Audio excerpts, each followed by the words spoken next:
Maaf kepada warga Papat mungkin yang menunggu-nunggu prediksi saya di tahun ini kenapa banyak absen sekali dari Januari dan ini April saya baru akan memprediksi kembali.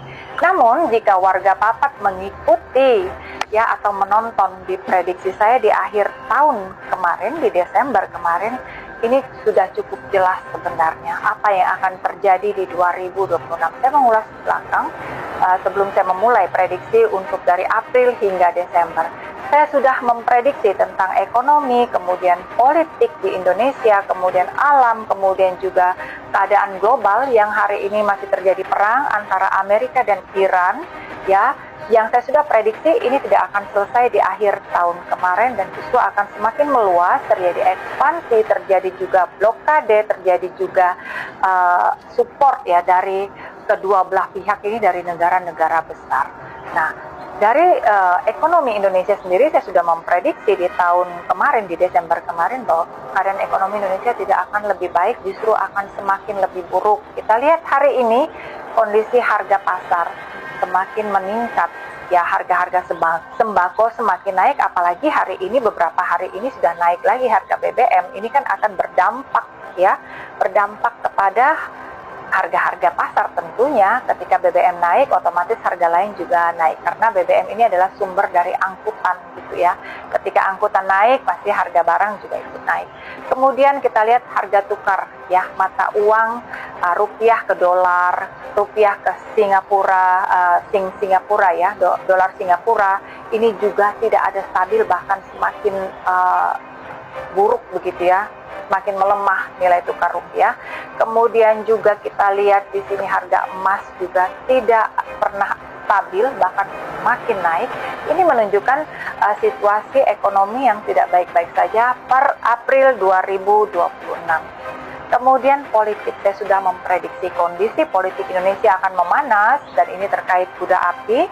Ada banyak sekali percikan-percikan api di mana-mana. Kemudian bahkan sebelum Desember pun saya sudah memprediksi di podcast di Kiblat Papat ini, saya katakan di tahun kedua kepemimpinan Bapak Prabowo Subianto sebagai Presiden Republik Indonesia akan digoncang, akan ada upaya untuk menurunkan beliau. Nah, kita ketahui hari ini hot newsnya ada beberapa kelompok, ada beberapa orang yang mulai menyuarakan, ya, menyuarakan apa? Menyuarakan makar.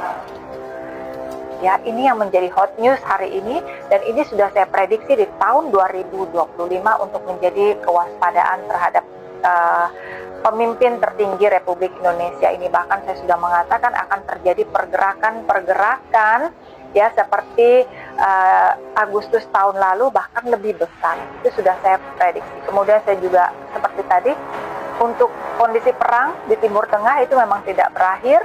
Di 2026 ini masih terus, itu sudah saya prediksi dan hari ini kita ketahui Selat Hormuz masih ditutup ya, yang dampaknya kan kita ketahui kepada global dan juga khususnya kepada Indonesia terkait BBM, dan bukan hanya BBM sebenarnya. Selat Hormuz ini juga mengangkut biji plastik. Ini warga Papat, sebelum saya lupa ya, salah satu pabrik terbesar petrokimia di Bekasi ini kan tutup. Dampak dari suplai dari biji plastik ini ya, yang dari Selat Hormuz ini tidak bisa sampai ke pabrik tersebut di Indonesia sehingga harus tutup.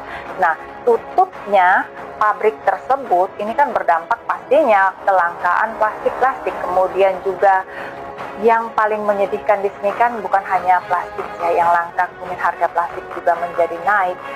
Ini ada orang-orang yang menjadi korban PHK, ribuan orang di PHK, dirumahkan. Dampak dari tutupnya pabrik tersebut. Nah, ini baru satu contoh dampak dari ketika Selat Hormuz ditutup, seberapa parahkah chaosnya Indonesia.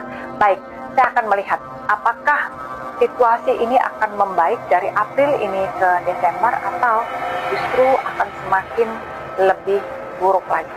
Seperti biasa, saya menggunakan kartu tarot dan akan membacanya dengan mata batin saya, mengambil 3 kartu tarot, kemudian 1 bottom deck card.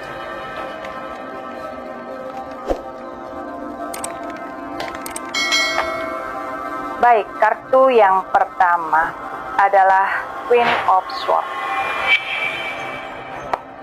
Kartu yang kedua adalah Three of Swords. Kartu yang ketiga adalah Queen of Wands. Dan bottom decknya adalah Nine of Pentacles. Baik, Queen of Swords ini menyimbolkan ya ratu dari pedang. Ya, ratu dari pedang ini adalah pemimpin yang memegang tanggung jawab, ya, yang memiliki tugas, yang memiliki kebijakan, yang mampu mengambil seharusnya mampu mengambil satu sikap keputusan yang berpihak pada rakyat. Jika kita lihat di sini apa yang dilakukan oleh pemimpin negara ini terhadap rakyat Indonesia hari ini terkait ekonomi. Seperti yang tadi sudah saya ulas di depan bahwa kondisi ekonomi Indonesia tidak baik-baik saja.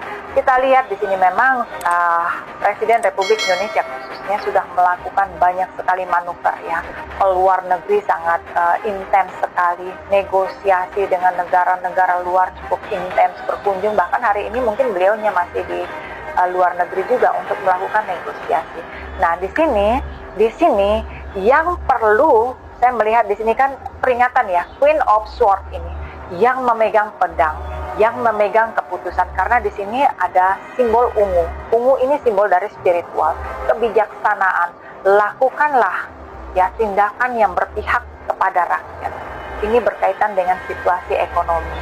Apapun yang dilakukan oleh pemimpin ini adalah untuk rakyat, bukan untuk segelintir orang. Ini yang harus menjadi kewaspadaan, karena situasi hari ini sedang dalam keadaan sangat saya melihat di ujung tanduk. Jika terjadi tergelincir sedikit saja, terpleset sedikit saja, salah langkah sedikit saja, Indonesia ini akan menjadi bemper, akan menjadi santapan, begitu ya, dampak dari perang yang terjadi antara Amerika dan Iran. Mengapa seperti ini? Karena begini, mohon maaf, mungkin warga Papat mengetahui bagaimana hari ini Presiden dan Menhan memberikan izin kepada Amerika untuk pesawat tempurnya melintas udara Indonesia. Untuk apa ini pesawat tempur Amerika kok boleh bebas lewat di atas negara Indonesia? Sebelumnya tidak pernah. Tujuannya untuk spy kepada Cina sebagai lawannya. Ini kan berbahaya. Kenapa kita memberi akses kepada satu negara yang tujuannya ini adalah untuk menghantam lawannya, dan ini masih di Asia sendiri ya, Cina ini. Kemudian mungkin di sini adalah upaya ya dari Indonesia untuk negosiasi, karena kita ketahui Indonesia bagian dari BOP sendiri. Nah, ini yang saya bilang di awal tadi, Queen of Swords ini harus benar-benar mengambil satu langkah, satu sikap, jangan sampai salah. Jangan sampai rakyat dan negara ini menjadi tumbal. Kemudian tindakan yang diambil dari pemimpin dan Menhan ini kan dapat respon. Kalau warga Papat melihat atau menyaksikan atau Google lah ya, dari pemerintah Cina kan memberi respon bahwa apa yang diizinkan oleh Indonesia ini sudah melanggar dari kesepakatan ASEAN. Ya, bahwa Indonesia ini kan tergabung dalam ASEAN. Ya, ketika kita memberi akses kepada yang kepada lawan ya di ASEAN ini, memang saya bilang Cina ini kan ASEAN, ini akan berdampak kepada mana? Nanti kita dimusuhi oleh Cina ini yang berbahaya. Cina sendiri sudah memberi reaksi loh, sudah memberi respon loh hari ini, mewarning Indonesia, Indonesia, kamu sudah melanggar loh dari kesepakatan ASEAN, karena kamu memberi akses kepada Amerika pesawat tempur loh gitu untuk melintas dan tujuannya untuk spy kami. Ini hati-hati. Kemudian kenapa? Ya mohon maaf di sini. Kenapa di sini Indonesia memberi akses kepada Amerika? Karena di sini kita ketahui mungkin warga Papat mengikuti berita terjadi dealing antara Rusia dan Indonesia untuk mendirikan pabrik nuklir di Kalimantan Barat. Inilah yang saya melihat dengan mata batin saya seperti buah si malakama, karena Amerika dan Rusia di sini adalah dua blok yang berbeda dalam perang yang terjadi di Timur Tengah. Indonesia ingin berusaha menjadi netral, namun di sini saya melihat kanan kiri berusaha bermain, tapi nanti dampaknya di sini ada Cina yang merasa dirugikan, dan Cina ini negara besar, ya, mereka juga superpower. Hati-hati, jangan sampai kita berusaha untuk netral, memberi akses kepada Rusia, untuk membujuk Amerika, kemudian kita di sini rakyat Indonesia yang menjadi sasaran. Ini menjadi buah si malakama. Hati-hati, ya.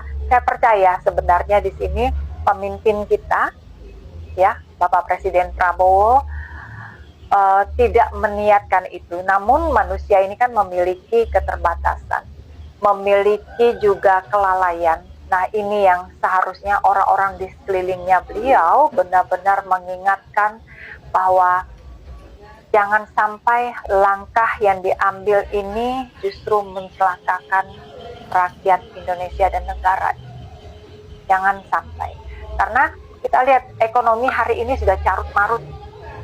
Ya, ketika mohon maaf, pemerintah sibuk, memang boleh gitu ya melakukan upaya negosiasi, cuma ketika terlalu berlebihan, berusaha ke kanan ke kiri, ujung-ujung bukan menjadi solusi, begitu yang saya lihat. Karena di kartu kedua ini ada Three of Swords, ya, terjadi sakit hati, terjadi mungkin di sini dibohongi, terjadi juga di sini dampaknya kepada rakyat yang menjadi sakit hati, marah, kecewa terhadap apa yang dilakukan, yang seharusnya mengambil kebijakan langkah ini berpihak pro kepada rakyat. Tapi saya melihat dengan kartu kedua ini ada kartu yang ini, ya, Three of Swords. Ya, ada perasaan yang dikecewa, ada perasaan yang dihianati, ada perasaan yang merasa marah yang luar biasa. Nah, ini berkaitan dengan ketika ekonomi hancur, politik mulai bergejolak. Akan terjadi pergerakan-pergerakan, hati-hati, ditunggangi oleh orang-orang yang sudah muncul hot newsnya hari ini untuk melakukan tindakan-tindakan makar. Nah, ini ya yang saya sampaikan, apa yang menjadi prediksi saya di 2025, apakah ini akan bergulir menjadi bola liar di 2026 per April ini hingga Desember. Saya melihat ini akan bergulir karena di kartu kedua ini menyimbolkan banyak yang sakit hati dengan tindakan atau kebijakan yang diambil yang tidak pro kepada rakyat. Justru rakyat yang akan semakin dikorbankan. Apapun yang dilakukan ini seperti hanya show off belaka, tapi tidak ada hasil yang signifikan. Ya, hati-hati. Mohon maaf sekali. Di sini saya melihat timbulnya gejolak, pergerakan massa yang memang real, karena untuk mendemo situasi ekonomi yang tidak baik-baik saja, lapangan pekerja yang tidak baik-baik saja, ada people power turun ke jalanan. Ini saya melihat hati-hati pergerakan ini, saya melihat di bulan 6 ke atas, Juni, ini sudah April, ya, 2 bulan ke depan saya melihat mulai ada pergerakan-pergerakan masif. Hati-hati, Juni, Juli, Agustus ini akan terjadi kobaran-kobaran api, terjadi isu-isu yang tadinya ini benar-benar harus dihandle. Kalau tidak, saya sudah memprediksi dan meramalkan dalam 2 tahun kepemimpinan Presiden Prabowo ini akan digoncang dengan untuk diturunkan. Hati-hati, don't trust anyone, Pak. Ya, mohon maaf di sini. Jangan percaya dengan orang di sekeliling Bapak Presiden Prabowo. Saya melihat di sini banyak sekali, ya, yang bermain 2 kaki, 3 kaki. Don't trust anyone. Rakyat Indonesia juga harusnya begitu. Ketika mau bergerak, ya, untuk demokrasi tidak apa-apa menyuarakan, tapi kalau sudah ditunggangi dengan niat untuk, ya, makar atau melakukan tindakan-tindakan yang pada akhirnya meruntuhkan NKRI ini, rakyat Indonesia harus jeli. Jangan hanya, nah ini yang perlu diwaspadai ketika perut lapar, ketika uang tidak ada, kemudian disuguhkan uang segepok, bergerak membabi buta. ini yang nanti akan membutakan empati manusia. Hati-hati, karena saya melihat ke arah sana, dilaparkan gitu ya, lapangan pekerjaan dipersulit, manusia butuh uang, kemudian itu dimanfaatkan. Nah, ini yang harus diwaspadai. Kemudian ada Queen of Wands ya, ini alam ya, Queen of Wands ini ya, di sini gini, ketika ekonomi Indonesia menuju kondisi yang tidak ada perubahan ke arah yang lebih baik. Kondisi ekonomi Indonesia menyebabkan gejolak dalam suhu politik. Alam akan beresonansi. Alam juga akan merespon. Ketika manusia semakin rakus, ketika manusia tidak mampu memanusiakan manusia lain, ya alam akan memberi peringatan lebih keras lagi. Hati-hati. Queen of Wands ini kan segala sesuatu ya bisa dilakukan. Alam ini adalah simbol dari tangan Sang Ilahi, tangan Tuhan gitu ya. Nah, ini alam akan bertindak juga. Di tahun ini hati-hati ketika ini setiap hari sebenarnya, mohon maaf, kondisi alam Indonesia ini kan gempa terutama sudah setiap hari ini selalu ada di mana-mana. Nah, ini yang saya melihat ya, mohon maaf, semoga ini salah, di ujung Pulau Jawa, Jogja, ini saya melihat yang harus waspada terhadap gempa besar ya. Ini nih Jogja, saya melihat ada gambaran Yogyakarta ya, terjadi guncangan yang cukup besar di tahun ini menuju Agustus ke atas ya. Semoga ini tidak terjadi, tapi ini perlu untuk menjadi kewaspadaan. Apapun ini perlu untuk kewaspadaan. Saya selalu mendoakan hal-hal baik. Namun apa yang saya lihat ini saya sampaikan untuk kewaspadaan kita. Ya. Kemudian di bottom deck card saya, ini Nine of Pentacles. Secara global. Ya, ini secara global. Secara global, apa yang terjadi hari ini kan untuk kepentingan bisnis. Pentacles ini simbol uang. Ada yang mengambil kesempatan dari situasi yang chaos diciptakan hari ini. Siapa? Ya, negara-negara yang mensupport perang ini. Ya, senjata ini menjadi laku di mana-mana, menjadi uang di mana-mana, kemudian terjadi blokade di Selat Hormuz ini juga mendatangkan uang bagi negara-negara lain, gitu ya, dan negara-negara yang tidak mandiri termasuk Indonesia akan chaos, akan memperbanyak hutang negara untuk mengupayakan supaya bisa dapat minyak, BBM dan sebagainya.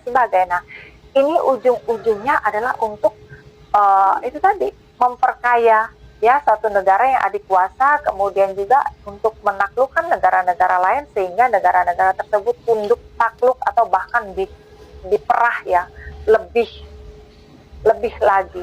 Ya, kita ketahui, nggak perlu menutup mata, Indonesia hari ini sudah cukup di cengkraman asing itu sudah cukup cukup ini begitu loh.